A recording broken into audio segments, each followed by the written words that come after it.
Hello student, कैसे हैं आप सब। मैं हूं अभि वर्मा और आप देख रहे हैं हमारा प्यारा सा चैनल जिसका नाम है मीबीएस फिजिक्स बाय वर्मा सर। आज थर्ड चैप्टर का लास्ट लेक्चर है जिसका नाम है पोटेंशियोमीटर, विभव मापी हिंदी में बोलते हैं उसे। ठीक है, तो चलिए इसको भी बढ़िया तरीके से पढ़ते हैं। तो चलिए शुरू करते हैं।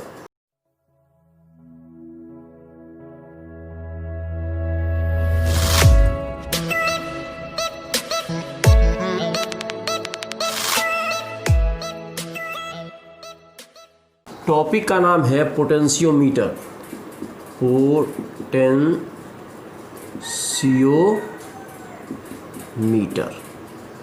पोटेंशियोमीटर इंग्लिश में इस तरह से भी लिख सकते हैं, पोटेंशियोमीटर, या हिंदी में कहा जाता है विभव मापी। पोटेंशियोमीटर या इसको विभव मापी कहते हैं। नाम से तो स्पष्ट हो रहा है इसका परिभाषा क्या होगा।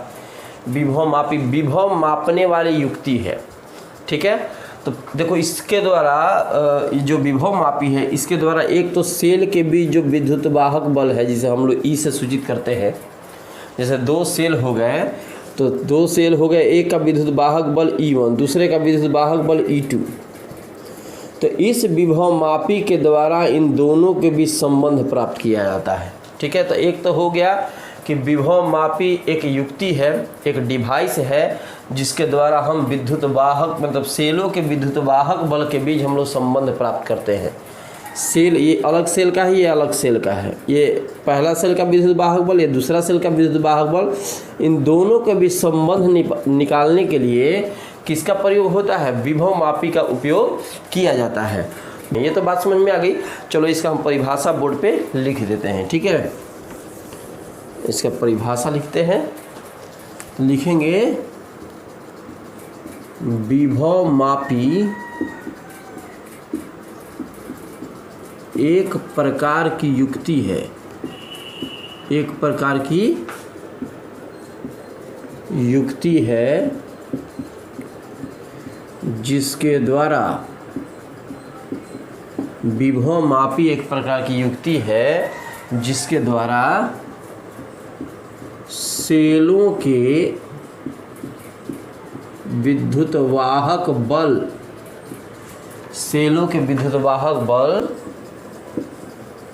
के बीच संबंध तथा आंतरिक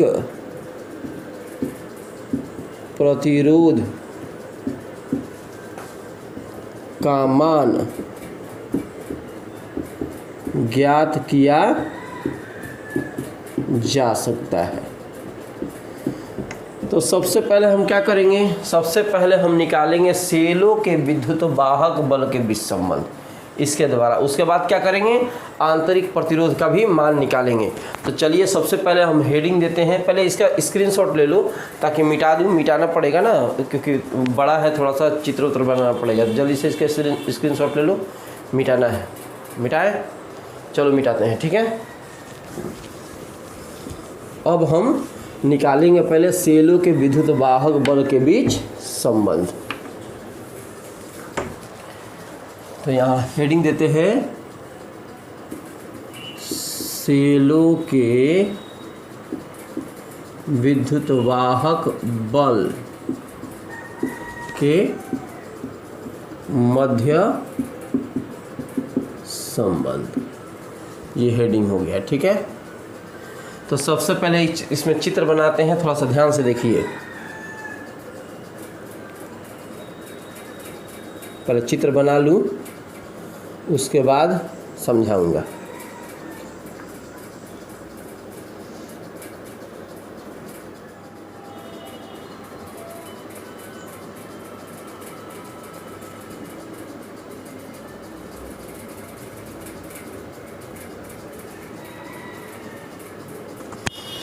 अब देखते हैं यहाँ पे। ठीक है, थोड़ा सा इसको ऐसे कर दूँ कि समझ में आएगा।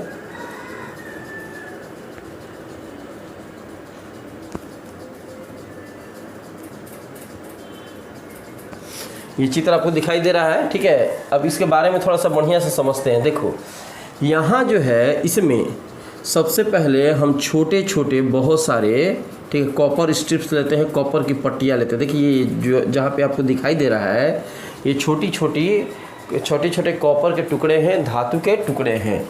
तो यहाँ पे छोटे छोटे हम कॉपर के टुकड़े लेते हैं और तारों के छोटे छोटे भाग के द्वारा इसे चित्रानुसार संबंधित कर दिया जाता है। सबसे पहले कॉपर के छोटे छोटे टुकड़े लेते हैं और तार के माध्यम से चित्रानुसार क्या कर दिया जाता है, संबंधित कर दिया जाता है, जोड़ दिया जाता है। इसमें एक बैटरी होती है, एक परिवर्ती प्रतिरोध, इसमें एक परिवर्ती प्रतिरोध होता है, एक कुंजी Q1 चित्रानुसार जुड़े होते हैं। हम किसी बिंदु A पर विचार करते हैं जिससे दो सेल संबंधित होते हैं। एक का विद्युत वाहक बल E1 और दूसरे का विद्युत वाहक बल क्या होता है, E2 होता है। E1 विद्युत वाहक बल वाले सेल से स्विच 1 जुड़ा होता है, जबकि E2 विद्युत वाहक बल वाले सेल से स्विच 2 जुड़ा होता है। एक स्विच 3 होता है इस बॉक्स के अंदर, जहाँ से कनेक्शन एक गैल्वेनोमीटर का होता है जी, गैल्वेनोमीटर का होता है। और इससे एक सर्पी कुंजी N1 और एक दूसरी सर्पी कुंजी N2 जुड़ी होती है। फिर से समझाता हूँ, समझिए। हम छोटे छोटे कॉपर के टुकड़ों पर विचार करते हैं जिससे तार के माध्यम से चित्रानुसार क्या कर दिया जाता है, सजा दिया जाता है। इसमें एक बैटरी B होती है, एक परिवर्ती प्रतिरोध R होता है और एक कुंजी इसमें होता है K1, ठीक है। अब कोई बिंदु A पर हम विचार करते हैं जहाँ से दो सेल जुड़े होते हैं। पहले सेल का विद्युत वाहक बल E1, दूसरे सेल का विद्युत वाहक बल E2। E1 का संबंध स्विच 1 से होता है और E2 का संबंध स्विच 2 से होता है। बॉक्स के अंदर एक तीसरा स्विच भी होता है जिसका संबंध गैल्वेनोमीटर से होता है और ये गैल्वेनोमीटर का संबंध दो सर्पी कुंजियाँ N1 तथा N2 से होती है, ठीक है। मैंने बारी बारी से इसको संबंधित करते हैं। पहले N1 से संबंधित करेंगे, बाद में N2 से संबंधित करेंगे। ये तो बात समझ में आ गई होगी पूरी तरह से, ठीक है। जो मैंने भाषा अभी बताया उस भाषा को आप चित्र बनाकर इधर साइड में लिख लीजिएगा, ठीक है। अब क्या करते हैं कि पहले क्या करते हैं कि स्विच 1 और 3 को आपस में क्लोज करते हैं। इसका मतलब 1 से 3 का कनेक्शन देते हैं और G से N1 सर्पी कुंजी पर हम विचार करते हैं। पहले यहाँ से कनेक्शन दिया और सर्पी कुंजी N1 पर हमने क्या किया, विचार किया। N1 पे हमने विचार किया है। माना कि A से N1 के बीच की जो दूरी है वो L1 है। फिर से समझो, 1 से 3 का कनेक्शन हमने किया, ठीक है, और G से N1 सर्पी कुंजी पर हमने विचार किया। A से N1 के जो बीच की दूरी है, ठीक है, वो माना कि L1 है। क्या है, L1 है। तो बंद loop A E1 1 3 G N1A, मतलब ऐसे चलेंगे हम।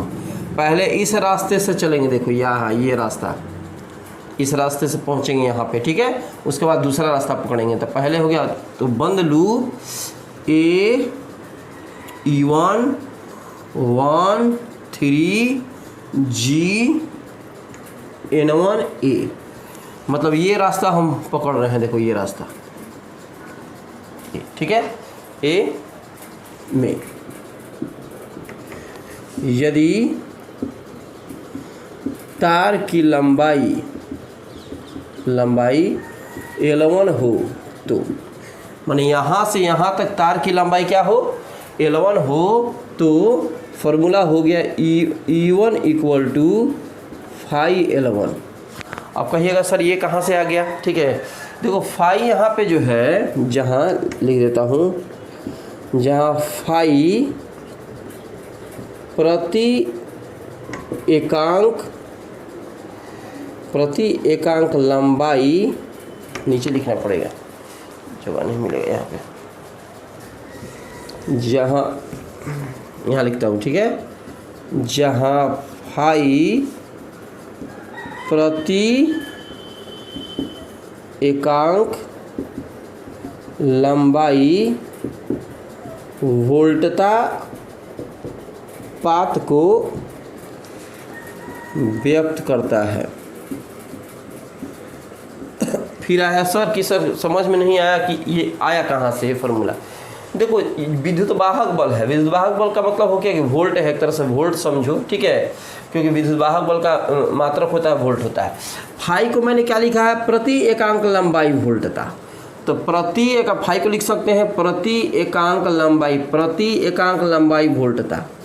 अरे फाई का अर्थ देखो यहाँ पे क्या लिखा है, प्रति एकांक लंबाई वोल्टता, तो फाई के लिए लिख सकते हैं प्रति एकांक लंबाई वोल्टता। बगल में क्या है L1, मतलब लंबाई से लंबाई कैंसिल हो गया, तो क्या बचा वोल्ट, वोल्ट बचा, विभव बचा, और ये भी विद्युत वाहक बल है तो वोल्ट के वोल्ट बराबर हो गया। इसका मतलब हुआ कि ये फार्मूला आपका सही है। इस फार्मूला को हम इस तरह से लिख सकते हैं, ये वोल्ट ही है, क्योंकि इसके बटा में L1 है, कटेगा, ठीक है, तो यहाँ वोल्ट ही आएगा, और ये विद्युत वाहक बल का भी ये सही मात्रा क्या होता है, वोल्ट होता है।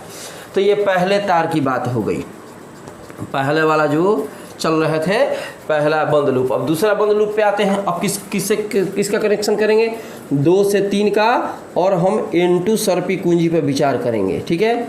तो यहाँ से चलेंगे A E2 2 3 G N2 और फिर आएंगे A पे, तो इसकी लंबाई हम क्या मान लेंगे, L2 मान लेंगे। तो उसी तरह से लिखेंगे, ठीक है, बंद लूप इसी प्रकार लिख दूँ, ठीक रहेगा, इसी प्रकार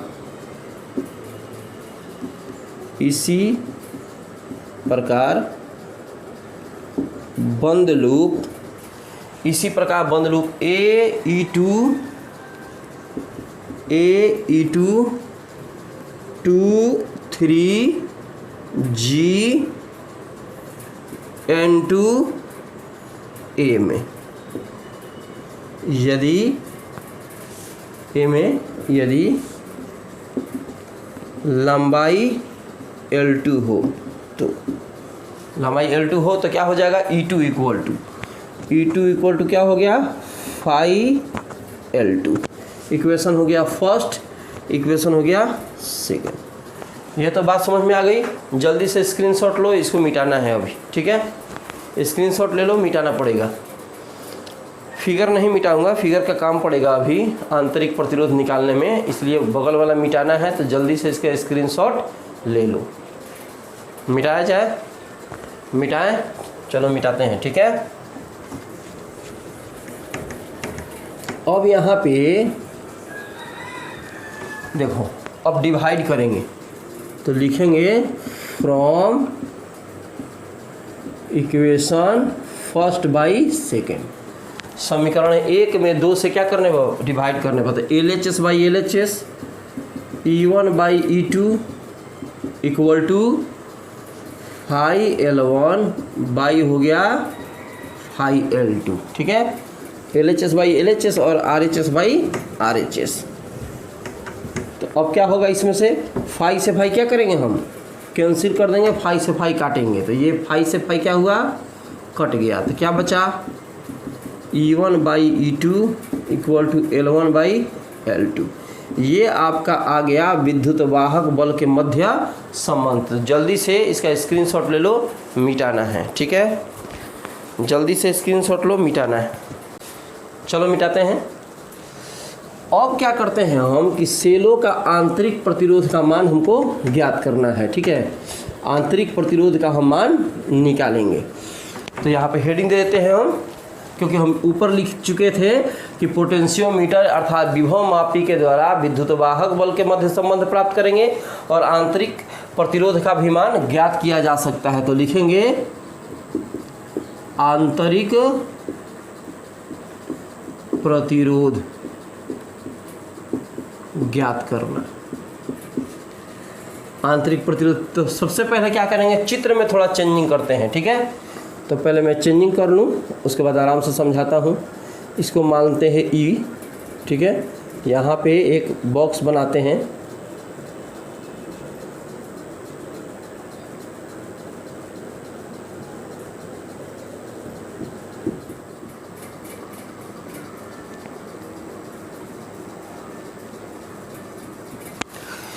चित्र में थोड़ा बहुत का चेंजिंग कर दिया मैंने, आप लोग नहीं बदलिएगा, आप लोग को दोबारा उतारना पड़ेगा, ठीक है। तो फिर से वही चीज़ है, इसमें बहुत कुछ का चेंजिंग नहीं किया गया है। इसमें क्या किया गया है कि जो वहाँ पे 2 सेल थे, यहाँ पे मैंने एक सेल पर विचार किया है जिसका विद्युत वाहक बल E है, बाकी सारी चीज़ें वही हैं, थोड़ा सा इसमें सर्पी कुंजी को N1 को N2, N2 को N1 बना दिया गया है। सेम भी रखा जा सकता है, कोई दिक्कत की बात नहीं है। अच्छा, उसके बाद क्या किया है कि जहाँ पे E1 विद्युत वाहक बल की बैटरी थी, उस रास्ते में, उस परिपथ में एक दूसरी कुंजी K2 को हमने जोड़ा है, ठीक है, और इससे एक रेजिस्टेंस बॉक्स, प्रतिरोध बॉक्स को भी हमने संबंधित कर दिया है, क्योंकि इसमें आंतरिक प्रतिरोध का मान निकालना है, इसलिए प्रतिरोध बॉक्स यहाँ पे जोड़ना पड़ेगा। फिर से देखिए इसका भाषा किस तरह से लिखेंगे कि इसमें छोटी छोटी कॉपर की पट्टियाँ होती हैं जिसको तार के माध्यम से चित्रानुसार जोड़ा जाता है। इसमें एक बैटरी होती है, एक परिवर्ती प्रतिरोध होता है, कुंजी K1 को चित्रानुसार संबंधित कर दिया जाता है। परिपथ के हम किसी बिंदु ए पर विचार करते हैं जिससे एक कुंजी K2 जुड़ी होती है, जिससे एक आरबी रेजिस्टेंस बॉक्स जुड़ा होता है जिसका संबंध कुंजी 1 से होता है, और ए से एक सेल जुड़ी होती है जिसका विद्युत वाहक बल E है, और इसे कुंजी 2 से संबंधित किया जाता है। तीसरी कुंजी एक होती है जिसका संबंध गैल्वेनोमीटर से होता है, और इससे सर्पी कुंजियाँ N1 तथा N2 को संबंधित कर दिया जाता है, ठीक है। और इसी प्रकार से मानेंगे L1 लंबाई और L2 लंबाई, और यहाँ पे हम आएंगे, ठीक है। तो चलो यहाँ से आते हैं परिपथ ए। देखो जब खुला परिपथ होता है, इसके पहले मैं बता चुका हूँ, जब परिपथ खुला हो और किसी प्रकार का धारा का प्रवाह ना हो तो उसको हम लोग मानते हैं कि जो विभवांतर हम लोग को प्राप्त होता है उसको हम लोग कहते हैं विद्युत वाहक बल।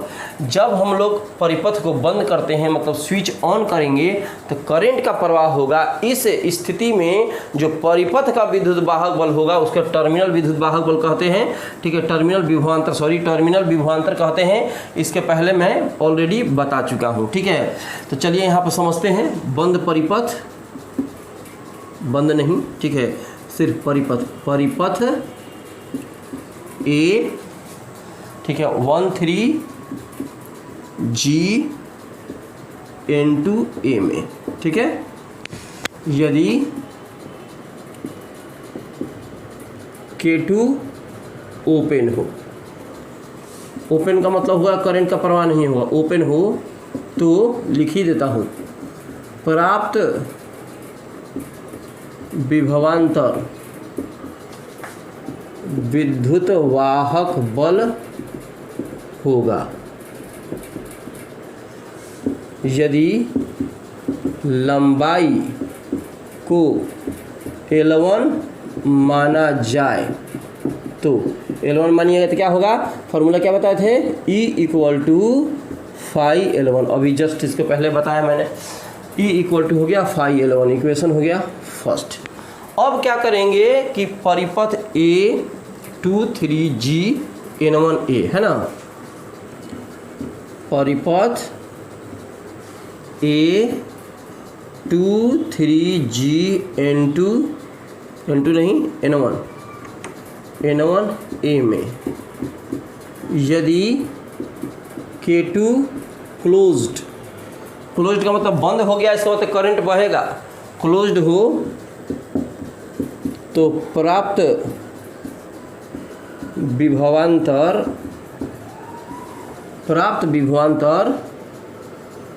टर्मिनल विभवांतर